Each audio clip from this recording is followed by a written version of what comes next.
Hola a todos. Un vídeo donde mostraba cómo copiar una placa de circuito impreso de los chinos. En los primeros días, obtuvo más de 200.000 visitas. La gente estaba muy contenta de que explicara de manera detallada y accesible el principio de funcionamiento del circuito. Esto fue especialmente apreciado por los radioaficionados principiantes. Y en general, decidí abrir una lista de reproducción completa que se llamará precisamente Robando a los chinos. Todos los vídeos que salgan con ese título contendrán no solo el proceso de ensamblaje de circuitos interesantes y fascinantes, sino también una descripción detallada del principio de su funcionamiento. Apoya este vídeo con tu me gusta, compártelo con tus amigos en las redes sociales, y me esforzaré por hacer este tipo de vídeos con la mayor frecuencia posible. Bueno, hoy os voy a mostrar un juguete electrónico realmente fascinante. Encontraréis los enlaces a los kits para montar este juguete en la descripción debajo de este vídeo. Y se trata de un juego de dados electrónico.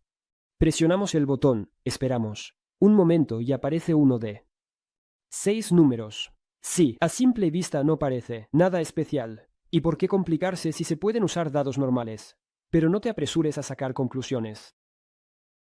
El juego en realidad es bastante entretenido. Después de presionar el botón, el resultado no aparece de inmediato, sino con un pequeño retraso. Tampoco deberías considerar este vídeo como propaganda de juegos de azar. Es simplemente una construcción entretenida que puedes montar con tu hijo, disfrutar de los resultados y jugar en familia a gusto. Bueno, ahora al grano. El esquema no contiene microcontroladores ni componentes de difícil acceso. Inicialmente intenté copiar la placa de los chinos, como lo hice en el primer vídeo. Pero todas las placas que encontré de diferentes vendedores estaban fotografiadas de manera extremadamente deficiente o desde un ángulo específico, lo que hace que la copia sea prácticamente imposible.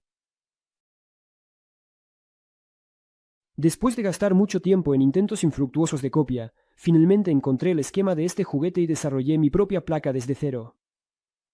Por cierto, también se dedicó mucho tiempo a este asunto debido a las particularidades de este esquema. Bueno, a vosotros solo os queda descargar la placa junto con el archivo completo desde el enlace en la descripción. Tenemos 6 LEDs, un circuito integrado temporizador NE555 y un circuito integrado CD4017, que es un contador decodificador decimal. Al presionar el botón, el juego comienza. La alimentación llega a la base del transistor superior, activándolo. A través de la unión abierta de este transistor, la resistencia de ajuste de frecuencia en el circuito del temporizador NE555 se conecta al positivo de la alimentación y el temporizador se inicia, lo que resulta en una secuencia de pulsos rectangulares en su salida. En el momento inicial, incluso antes de soltar el botón, el condensador C1 se carga. Cuando sueltas el botón, comenzará a cargarse. Suelta el botón, el condensador comenzará a descargarse lentamente.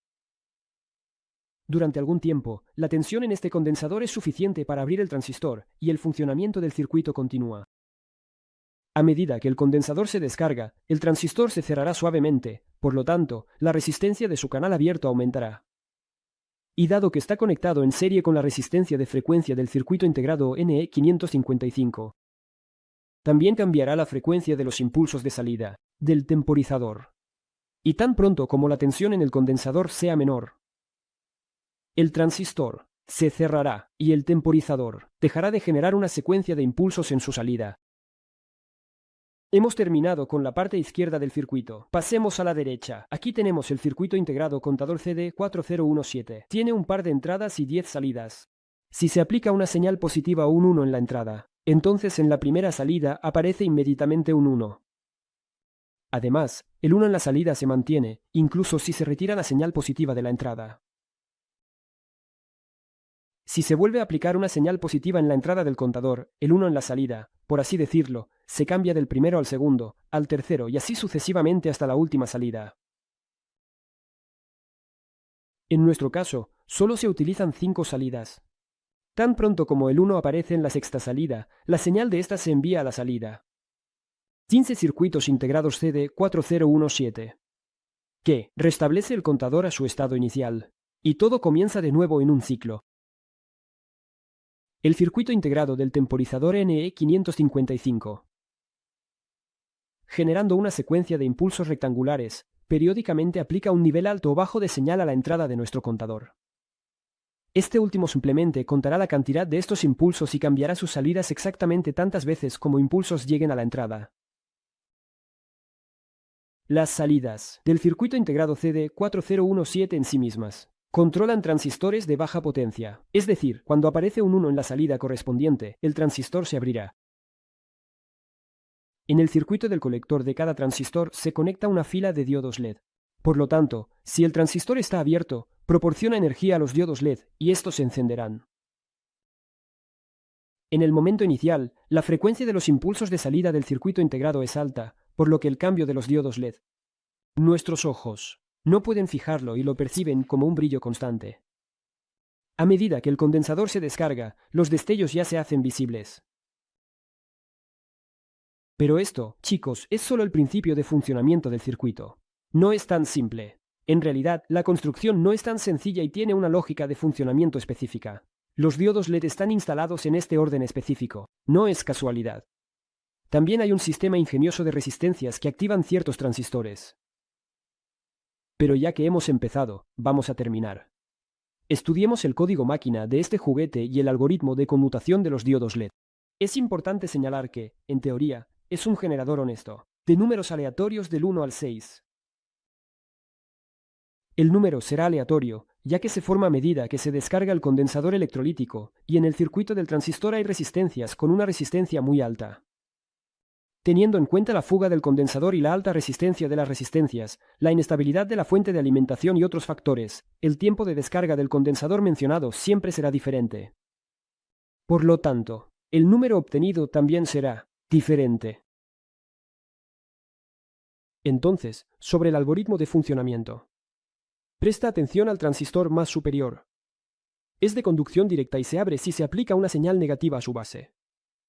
Por lo tanto, este transistor estará en estado abierto, más que los otros, o más precisamente en 4 de los 5 casos probables. ¿Por qué 5? Si las combinaciones posibles son 6, preguntarás. La culpa es de un sistema de conmutación astuto basado en resistencias. Ahora lo explicaré todo.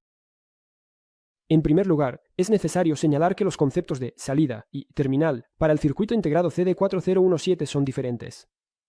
Por ejemplo, el primer, terminal, del circuito integrado es en realidad su quinta, salida, y así sucesivamente. Es decir, la cuenta comienza desde la salida, 0, y esta es la tercera, terminal del circuito integrado. Voy a explicar usando el esquema, comenzando desde la parte superior o la primera terminal, del circuito integrado. Supongamos que nuestro temporizador se detuvo en la terminal 1. En ella tenemos un 1 y en todas las demás un 0. Este 1 llega a la base del transistor T2. Como consecuencia, se enciende el LED de 1 y aparece un 1. La aparición de un 1 en la tercera terminal abre los transistores T2 y T4. Recordemos que nuestro transistor superior T3 también estará abierto, ya que en este momento se aplica un voltaje negativo a su base. Por lo tanto, se encienden las resistencias de 2, D4, D1, D6 y D7. Y nos sale un 5. Cuando aparece un 1 en la terminal 4, se activan los interruptores T2 y, como es tradición, T3. Se activarán los LED correspondientes y saldrá un 3. Cuando aparece un 1 en la siguiente terminal, se activan los interruptores T4 y T3. En la salida obtendremos un 4. Un 1 en la terminal 10. Tendremos abiertos los transistores T5, T6 y T3. En la salida obtendremos un 6. Un 2 sale, en el caso de que un 1 aparezca en la terminal 2. Pero esta terminal, como vemos, no está conectada a nada. Por lo tanto, todos los transistores, excepto T3, estarán cerrados. Añadiré a todo lo dicho que en la entrada del circuito se ha instalado un diodo rectificador de baja potencia en dirección directa. Si accidentalmente confundes la polaridad al conectar la fuente de alimentación, este diodo simplemente no se abrirá y el circuito permanecerá intacto. Ese es todo, el principio de funcionamiento. Sobre el montaje y los componentes utilizados. Al ensamblar, presta atención a la presencia de 2 puentes en la placa, así como a la correcta instalación de los diodos LED. Suelda los diodos LED y todos los demás componentes, mirando solo la placa. Todo está detalladamente etiquetado allí. Recomiendo verificar todos los componentes para asegurarse de que funcionen correctamente antes de la instalación. Y para estos fines, recomiendo mucho un excelente probador que puede verificar la mayoría de los circuitos integrados comunes para asegurarse de que funcionen correctamente. Y no solo circuitos integrados. Verificará transistores, diodos Zener, optoacopladores, diodos y mucho más. Si te interesa, he subido un vídeo con la revisión de las funciones de este dispositivo en mi segundo canal. Encontrarás el enlace al vídeo y al canal en la descripción. Y también hay 2 transistores de conducción directa en el esquema. Esto también merece atención. Los LED pueden ser de cualquier color, de 3 o 5 milímetros, a tu elección. Como fuente de alimentación, es conveniente usar una batería estándar de 9 voltios del tipo 6F22. Durante el funcionamiento, el circuito consume corrientes mínimas. Así que esa batería durará mucho tiempo. Para un reemplazo rápido de los circuitos integrados, en caso de necesidad, recomiendo encarecidamente usar zócalos para montaje sin soldadura. Este circuito funcionará con una amplia variación de valores de los componentes utilizados, hasta un 50%. Los transistores utilizados en el circuito se pueden reemplazar por otros. De los comunes, funcionarán perfectamente los 2N5551 y 2N5401 o cualquier otro interruptor de baja potencia. Solo, antes de reemplazarlos, preste atención a su disposición de pines. Puede que no coincida con los que están instalados en la placa. Cualquier botón, de baja potencia, sin retención. Y, finalmente, amigos, este vídeo ha llegado a su fin. Y, por cierto, en cuanto al tiempo, este es uno de los vídeos más costosos en la historia del canal. Espero que valoréis el esfuerzo invertido. Encontraréis todos los enlaces necesarios, incluidos los de los componentes y los kits listos, en la descripción. Bueno, y como siempre, con vosotros estuvo Casiana K, y hasta la próxima. Adiós.